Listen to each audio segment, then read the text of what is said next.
माझ्या भाग्याचं माझ्या सौख्याचं लीण सोन्याचं माझं कुंकू रोज पूजिते रोज जपिते लाख मोलाचं माझं कुंकू हा हा हा कुंकू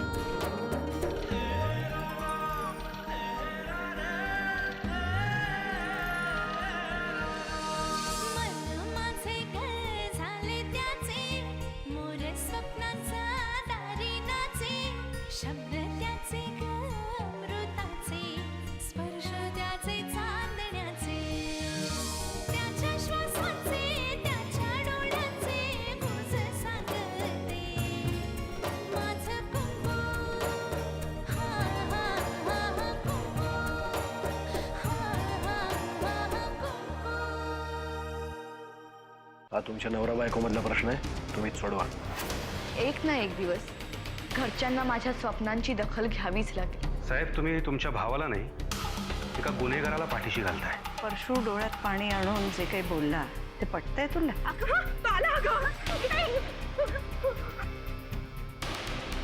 मी शांत असलो तरी राजकारण विसरलो नाही. काय करतो, कुठे जातो, कोणाला भेटतो, माहिती काढायची. का म्हणत आहे? मला तुमच्याशी एका अत्यंत महत्त्वाच्या गोष्टीवर बोलायचं आहे. बोल की. मला तुमच्याशी बोलायचंय.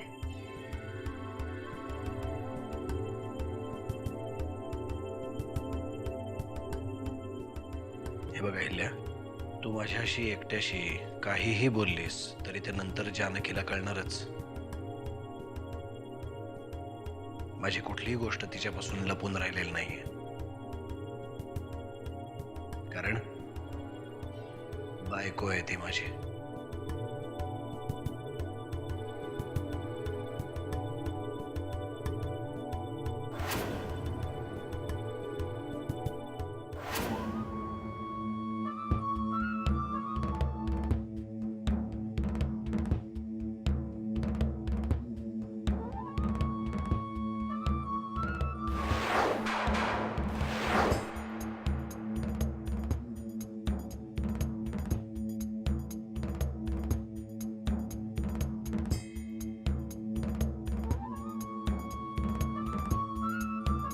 सुमित्रा, तुझा माझ्यावर राग आहे. तो राग माझ्यावरच काढ ना. उपाशी राहून स्वतःवर कशाला काढते? बाळंती नाहीस ग तू.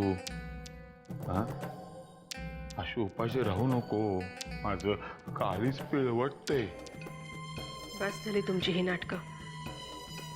आजूबाजूला कोणी नाहीये आता.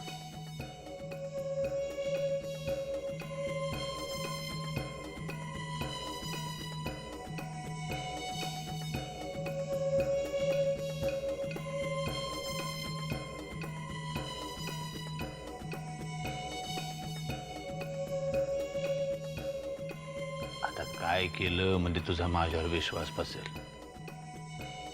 बजरंग बली सारखी छाती फाडून दाखवू की सीतामाई सारखी अग्निपरीक्षा करून दाखवू?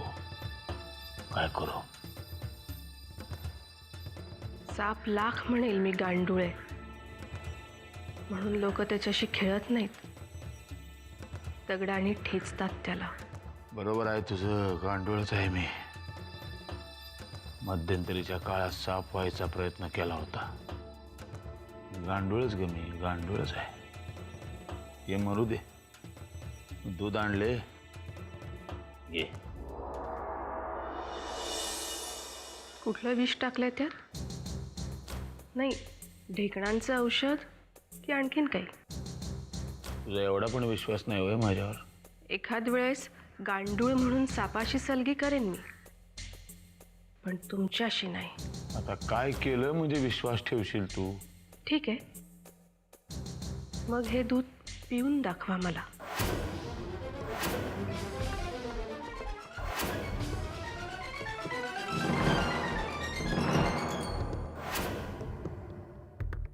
एवढा संशय घेते होय माझ्यावर? त्यातला एक घोट तरी मला पिऊन दाखवा, उरलेलं दूध मी पिईन. मी नाही पिणार. मला स्वतःची आता लाज वाटायला लागले. माझ्या स्वतःच्या बायकोचा पण माझ्यावर विश्वास नाही. माझी खात्री होती तुम्ही हे दूध पिणार नाही म्हणून. ठीक आहे, तुझा आग्रह असेल तर पितो.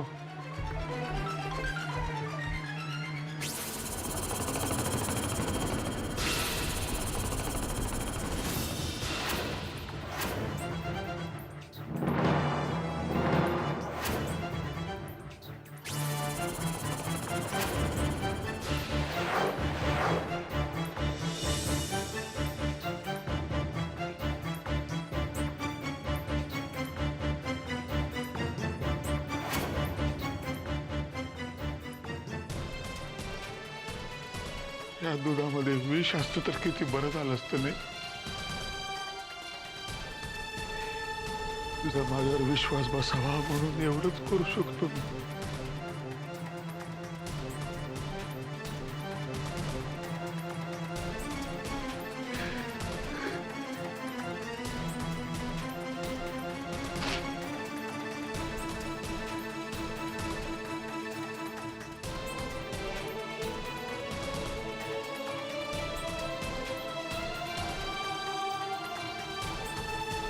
पांडू, आई साहेबांना दूध दे रे बाबा.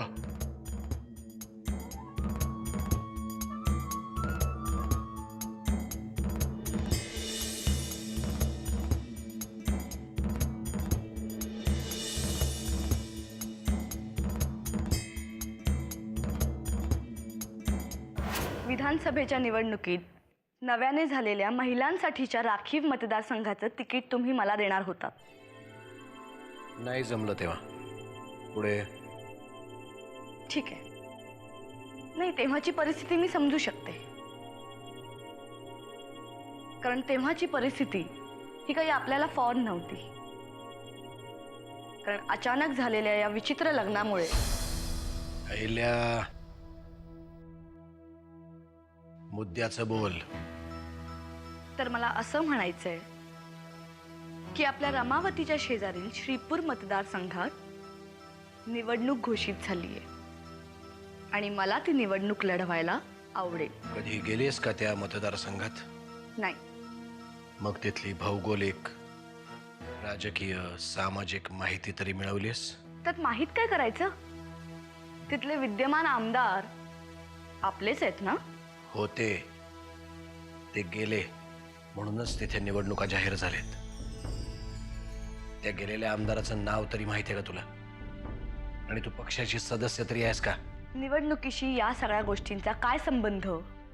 ठीक आहे, पक्षश्रेष्ठींशी तुझ्या नावाबद्दल बोलेन मी, पण आत्ता नाही.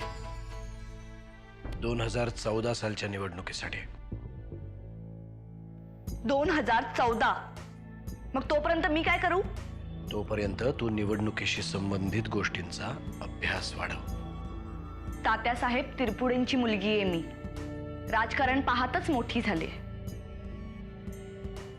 तू फक्त तात्यासाहेबांचं राजकारण पाहिलेस, त्यांचं समाजकारण समजून नाही घेतलेस. म्हणजे गेलेल्या आमदाराचा मुलगा, मुलगी, भाचा, पुतण्या कोणीतरी असेलच की. तुमच्या शब्दापुढे त्यांना काय किंमत? माझ्या शब्दाला जर का इतकं महत्व असेल तर मी तो तुझ्यासाठी का टाकू? एखाद्या काम करणाऱ्या सामान्य कार्यकर्त्यासाठी टाकेन ना. अच्छा, म्हणजे तुम्ही मला तिकीट मिळवून द्यायला मदत करणार नाही तर? अजिबात नाही. पुढे. माझे वडील तुमचे राजकीय गुरु होते. त्यांच्यातला एक जरी गुण तुझ्यात आला असताना तरी आज रमावतीचे आमदार तू असतेस.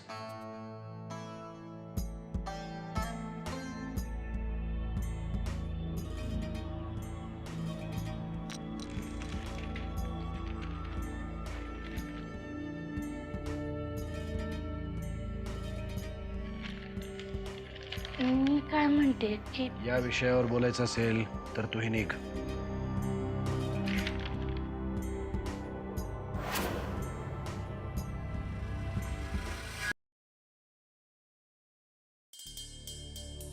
नमस्कार करतो आत्या. अरे अपेक्षा नाही पण खात्री आहे की तू आशीर्वाद देशील. कुठे निघालायस? खूप दूर चाललो या जगापासून लांब. तिकडं मला कोणी ओळखणार नाही अशा जगात. तिथं माझ्या कोणी खपल्या काढणार नाही. तिथं मुख्य म्हणजे माझ्या वर्तमानात भूतकाळ तंगड्यात तंगड घालायला येणार नाही. आणि तिथं गेल्या गेल्या की नाही पहिले काम करणार स्वतःचं बारसं करून टाकणार. एक गोचिडी सारखं चिकटलेलं किल्लेदार आडनाव आहे की नाही ते काढून फेकून देणार. अचानक हा संन्यास कशासाठी? काय राहिलंय आयुष्यात माझ्या? कटाळा आला सगळ्याचाच. विरक्ती आली बघ, विरक्ती. एकलेपण आयुष्यात काय धडा देते का ते बघणार आहे मी. एकटेपणाला डिवचू नकोस, नाही तर हजारो माणसाच्या मध्ये राहून सुद्धा एकटाच राहशील. माझ्यासारख्या नालायक माणसाची तीच शिक्षा आहे. माझ्यामुळेच तुटलंय ग हे सगळं. जा आज जा. ती बॅग उचल, बॅग आत नेऊन ठेव. नाही आत्या, आता कुठल्याही परिस्थितीत माघार नाही. मी जाणारच. आता मी मोकळा श्वास घेणार. फक्त मी गेल्यानंतर माझ्या सुमित्राकडं आणि चिवकडं थोडं लक्ष द्या, त्यांची काळजी घ्या. ते तू आम्हाला सांगायची गरज नाहीये. तू स्वतःला जप. परशू बदललाय हे दाखवून दे. तुम्ही पण बदला की मग. कोण म्हटलं आम्ही बदललो नाहीये म्हणून? मान्य आहे मला. माझा तुझ्या आईवर राग होता, अजूनही आहे. पण म्हणून आम्ही तुला नाही अंतर दिलं कधी. मला तुम्ही तिघही जण सारखेच आहात. तू इथून कुठेही जाणार नाहीयेस, कळलं?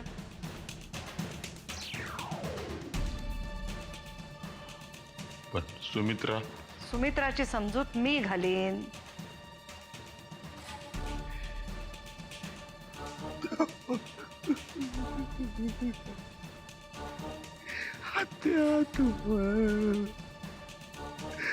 तुम्हाला दिलंय फुटे.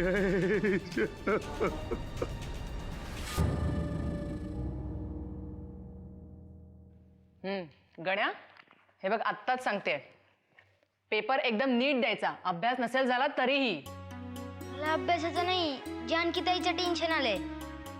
तिला तर काही येत नाही, पण तिला असं वाटतं की मला सगळं आलं पाहिजे. अरे मग चुकीचं काय त्याच्यात? प्रत्येक बहिणीला वाटतं असं. आता मला नाही का वाटत तू मोठं व्हावंस असं? तुम्ही दोघी आहेत ना, एक दिवशी माझी चांगली वाट लावणार आहात. वाट लावायला आम्ही काय राक्षस होत का? आणि तुझ्याच भल्यासाठी चाललंय ना सगळं. पण आता माझा अभ्यास नाही झाला त्याला मी काय करू? आणि तुला तर माहितीये. मला माहितीये घरात सध्या जे काही चाललंय ना, त्यामुळे तुला अभ्यासाला अजिबात वेळ मिळालेला नाहीये. मग जानकीताईला जाऊन कोण सांगणार? अरे माझ्या नावाने चांगला शंख चाललेला दिसतोय.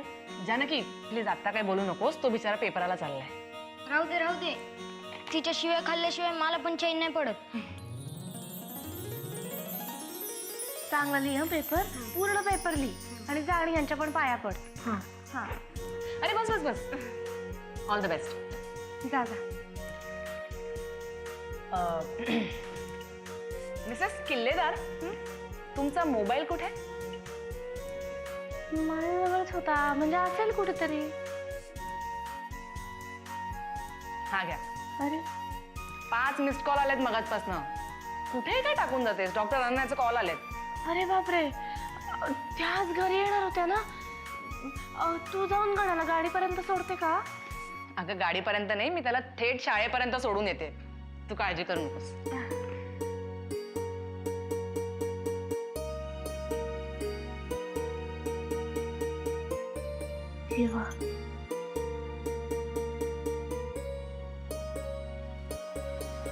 खरं तर किती छान संधी आली तुला स्वतःला सिद्ध करण्याची. खड्ड्यात गेली ती सुवर्ण संधी. असं काय करतेस?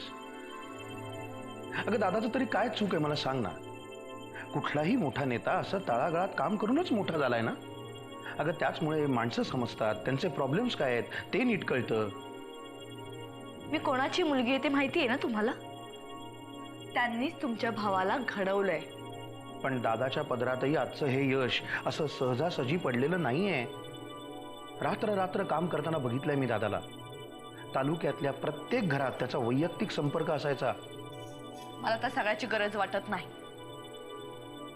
4 वर्ष वाया घालवायला मी काही मूर्ख नाहीये. अगं 4 वर्ष वाया गेली असं नको समजूस ना. त्यापेक्षा 4 वर्ष इन्व्हेस्ट केली असं समज. पण सगळं काही आपल्या आवाक्यात असताना मी कार्यकर्ती म्हणून का राबू? कारण तुझी तशी तयारी नसेल तर मला नाही वाटत दादा तुला संधी देईल. त्याची स्वतःची अशी काही ठाम मत आहेत. तुम्ही का उगीच भाऊजींचं नाव घेऊन मला भाषण देताय? आणि तेही राजकारणावर, ज्यातलं आपल्याला काहीच कळत नाही. त्यावर इतक्या अधिकारवाणीने बोलू नये. खरंय, राजकारणातलं मला फारसं काय काहीच कळत नाही. पण माझ्या बायकोचं भलं कशात आहे हे मला नक्की कळतं. मला माहिती, यापूर्वी तुमच्या दादांनी कशाच्या जोरावर मला तिकीट ऑफर केलं होतं आणि आता त्यांना ही उपरती का झालीये हे सगळं माहिती आहे मला. त्यांच्या आडून ती बोलती. ती स्पष्ट नाव घेऊन बोल ना. त्या मोलकर्णीचं नाव घेऊन मला माझं तोंड खराब करायचं नाही. तू राजकारणात जाच, कारण तिथे बरीचशी माणसं अशी असतात जी स्वतःला फार शहाणी समजतात. अगदी तुझ्यासारखंच. तिथे गेलीस ना की मग कळेल 7.5 मागे लागते म्हणजे नक्की काय होतं.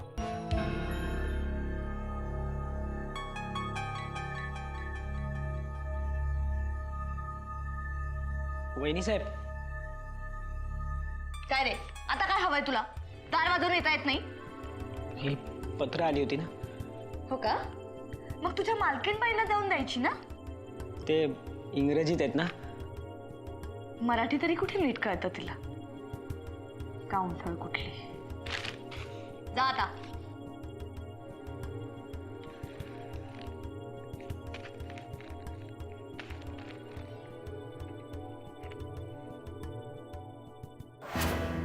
बँकेचं लेटर.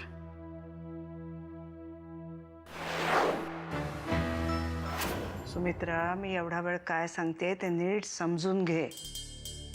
काही झालं तरी तुझा संसार तुलाच करायचा आहे, लक्षात ठेव. अगं दृष्ट लागेल असा संसार आहे तुमचा. दोघं मिळून नेटाने पुढे न्या. काय ना, आता शंभू महादेव जरी खाली येऊन माझ्याबद्दल चांगलं बोलला तरी पण माझ्यावर विश्वास ठेवू नका. एवढा नालायकपणाने वागलोय मी. आता आत्याबाई हिच्या मनात नेमकं काय चाललंय काय कळत नाही हो. आत्याबाई, पोरीच्या डोक्यावरती हात ठेवून शपथ घेतो, यापुढे इतका चांगला वागेन की घरातल्या नोकर माणसाची सुद्धा माझ्याबद्दल तक्रार येणार नाही.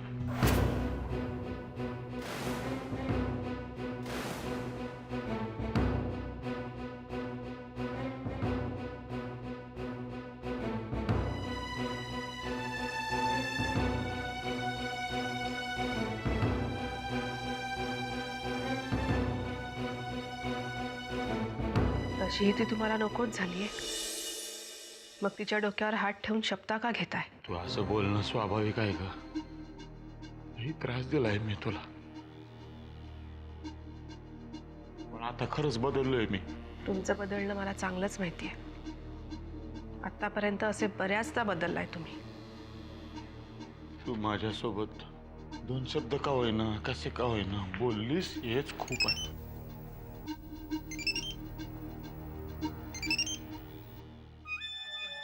हा बोला साहेब, काय काम काढलं? काम काढलं नाही, काम झालंय तुमचं. लवकर भेटा. हा बरं बरं बरं, ठीक आहे ठीक आहे. मी जाऊ? माझी परवानगी घ्यायची काहीच गरज नाही. तसं नाही, देवळात चाललोय, शंकराच्या देवळात.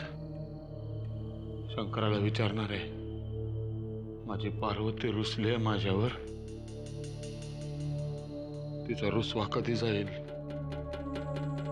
म्हणून चाललोय देवळात. येतो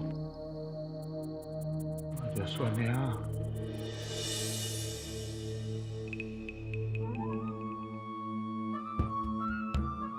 येतो.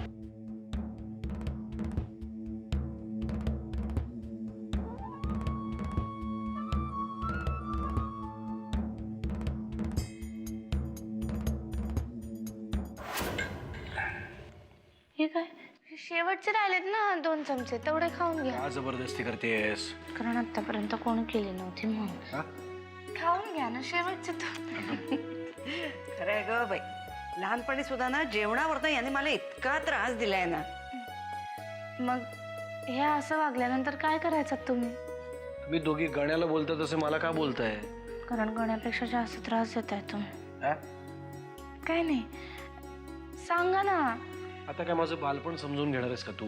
नाही तसं नाही, पण म्हणजे मी बरेच दिवसांनी तुला असं कोणीतरी बोललेलं पाहते मी. हे 2 घास खाणार होतो, आता तेही नाही खात. जा, काय करायचं ते करा.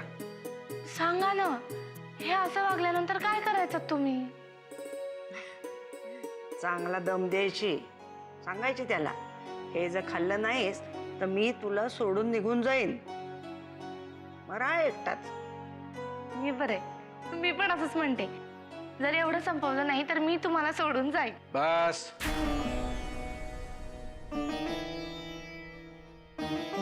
बस झालं. ती अशीच अर्ध्यावर सोडून निघून गेली. आता तूही जा. अरे नरसिंह, तिला असं नव्हतं म्हणायचं. आता बाई, मला सगळं माहिती आहे, ही सगळी गंमत आहे, पण ह्या बाबतीत गंमत करू नका. मी आत्ताच त्या मृत्यूला हुलकावणी देऊन परत आलोय, त्यामुळे जगण्याची किंमत कळते मला. प्लीज. चुकलं माझं, परत नाही बोलणार. जानकी वहिनी,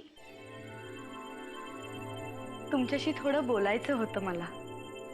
अहिल्या, आम्ही आता इथे एका महत्वाच्या विषयावर माझा बोलतो. विषय त्याहून जास्त महत्वाचा आहे.